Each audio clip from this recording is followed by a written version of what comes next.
Hi, this is Kath. Welcome to my channel. We are in the middle of working through the Psalms, Psalm 119, and we're doing it like a devotion. So we are on the letter Pay. And so what we're going to do is what we've been doing is reading through, looking for the words that are the Word of God and just marking those. And then we'll go back and look for prayers and confessions in this section. And there's a few words that we might look up too. So let's start reading. It says, "Your statutes are wonderful, therefore I obey them." So here's the word statutes, and we know that that is the Word of God. "The unfolding of your word gives light. It gives understanding to the simple." So words, and it's fun now that we've been doing this so often. I'm like looking at obey. I'm like, okay, is that shamar or natsar? I look at the word understanding. That's probably the word bin. So it's like, I love doing this because it gives us more and more understanding as we go along. "I open my mouth and pant, longing for your commands." I love that statement, and it's also very convicting, right? Do I long for God's word like that? "Turn to me and have mercy on me as you always do to those who love your name." I love that one too. "Direct my steps according to your word. Let no sin rule over me." So there's the word for the Word of God. And as you've noticed in this one here in verse 132, there wasn't a word for the Word of God in that one. 134, "Redeem me from human oppression that I may obey your precepts. Make your face shine on your servant and teach me your decrees." So the word decrees. Love this statement. Make your face shine on your servant and teach me your decrees. That make your face shine on your servant. I remember looking it up once because I was like, what does that mean to make your face shine on me? And it just means God's turning towards you, looking at you. And I love that. Look towards me, God, and teach me your decrees. "Streams of tears flow from my eyes, for your law is not obeyed." And again, what a convicting statement. Am I that concerned that people are not obeying the Word of God? So just some real convicting statements in this section. So let's go back now and let's mark all of our confessions and all of our prayers. So, "Your statutes are wonderful, therefore I obey them." That is a confession. So I'm going to highlight the word wonderful, and I'm also going to highlight therefore I obey them. "The unfolding of your words give light. It gives understanding to the simple." I'm going to mark it as a confession because I want to be able to say that, right? I want the unfolding of God's word to give me light. So the unfolding gives light. It gives understanding to the simple. "I open my mouth and I pant and long for your word." So there's longing for his commands. Again, a great confession. "Turn to me and have mercy on me as you always do for those who love your name." That is a prayer. So I'm going to write down "turn to me" and "have mercy on me," because I look at those as two separate things. "Direct my footsteps according to your word." Direct my footsteps is a prayer. And now that I'm thinking about it, let's see here. So we've got "turn to me, have mercy on me, and direct my steps." Perfect. Okay. "Direct my steps according to your word. Let no sin rule over me." Another prayer. "Redeem me from human oppression." Another prayer. "So that I can obey your precepts. Make your face shine on your servant." Another prayer. "Teach me your decrees." Another prayer. So lots of prayers in this one. "Streams of tears flow from my eyes, for your law is not obeyed."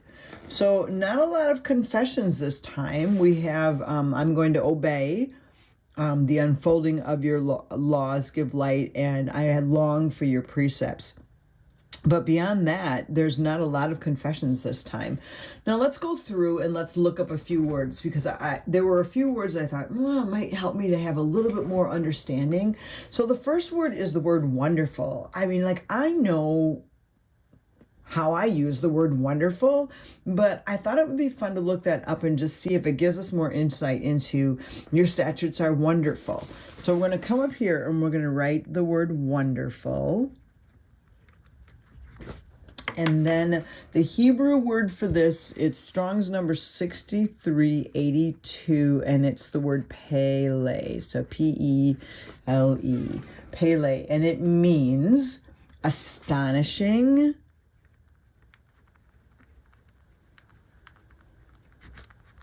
it means extraordinary, marvelous,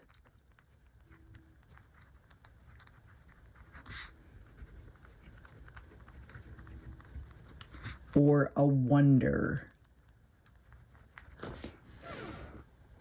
Now, what I like about that is when I confess this, then instead of just saying your statutes are wonderful, I'm going to say your statutes are wonderful, they are astonishing, they're extraordinary, they're marvelous, your statutes are a wonder.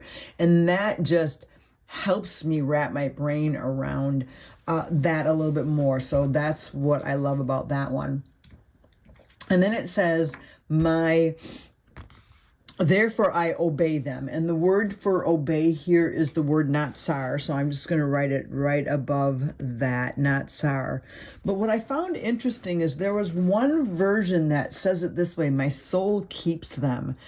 And I love that statement. So I'm going to write right next to this, my soul keeps them.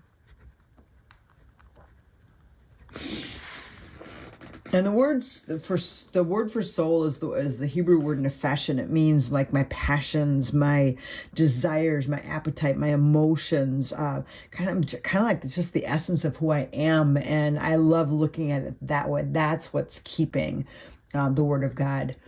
The unfolding of your word gives light meaning like enlightenment. It gives understanding, which is the word bin. We've looked up that one many times before.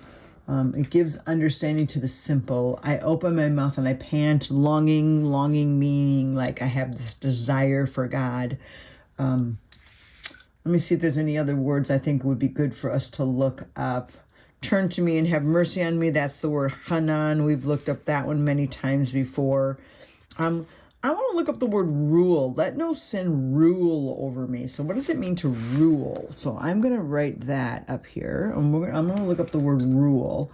And that's Strong's number 7980. And it's the word shalat. And it means to have dominion. But I loved this one, be master of. That one like connects with me. Sin will not be the master of me. And then the other definition would be control. So sin will not have dominion over me. It will not be the master of me, and it will not have control over me. Again, see how it's enlightening when you start looking up some of the words to just give you a little bit more. It's kind of like if I'm looking up something in the English to just go to a thesaurus and see some of the other words that mean that same thing. That's what we're doing here. And I think it's super helpful to me to look up things like that. And I'm hoping that it's helpful to you too. And then we're going to look at, let's see here, that I may obey. This is the word shamar this time. So we saw up here, it was natsar. Now we're seeing shamar.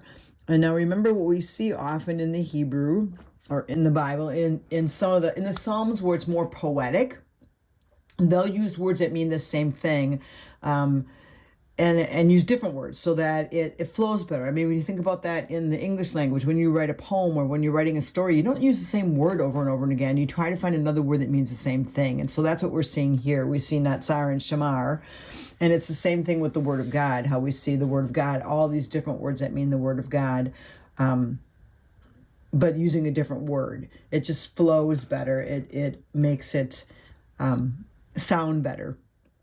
And then another word here would be make your face shine in your servant. Remember, this is ibed, which means slave, not just servant. And then again, your law is to be obeyed, and this is shamar. So that gives us some of those Hebrew words that we've looked up many times before, and have that in there for understanding. Now let's go back and let's just write down the different words that mean the word of God. So your statutes are wonderful. This is the word eduth.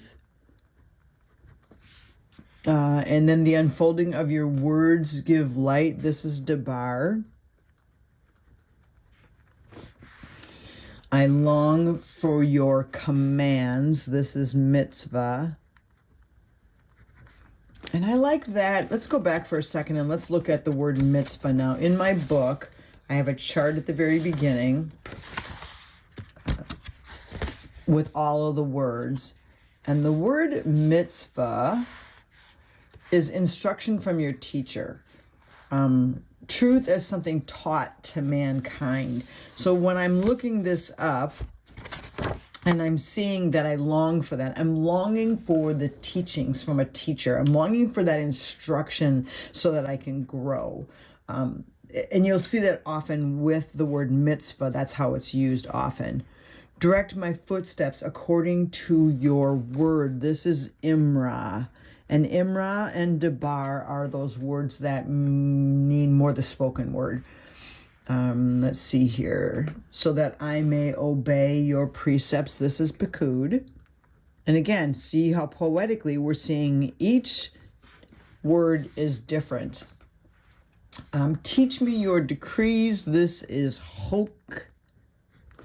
And then streams of tears flow from my eyes because your law is not obeyed. That is your Torah is not obeyed.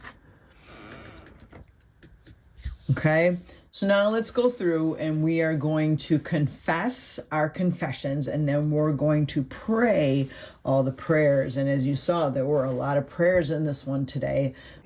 So let's work through this. So I will kind of guide this along as we're going through it, but you see these are all the prayers. So the confessions are up here. So Lord, so we just want to come before you and we want to confess what we believe, what we stand for, what we are standing on, Lord. And we are standing on your statutes are wonderful, Lord. Your statutes are astonishing, extraordinary, marvelous. Your statutes are a wonder. Therefore, God, I will obey them. The unfolding of your words give light to me. Your words give understanding to me. And Lord, I open my mouth and pant with longing for your commands. And that is where our hearts are at today, Lord. And Lord, we want to just come before you and pray the prayers of this psalm, Lord. So Lord, we pray that you would turn to us, Lord, and that you would have mercy on us as we walk this walk for you, Lord. We ask that you direct our footsteps so that it is according to your word, Lord. We do not want sin to rule over us. So God, we pray that you would direct our steps according to your word so that sin does not rule over us. Lord, redeem us from human oppression, Lord. We always want to be those that walk in your word. Make your face shine on us and teach us your decrees, Lord God. Lord, we cannot walk this walk without you teaching us your decrees. And so, Lord, we pray that you would turn your face toward us and that you would teach us your word, Lord, so that we could walk in understanding and walk the way that you want us to walk. In your name, amen. Wow, powerful section today. Thank you for joining me.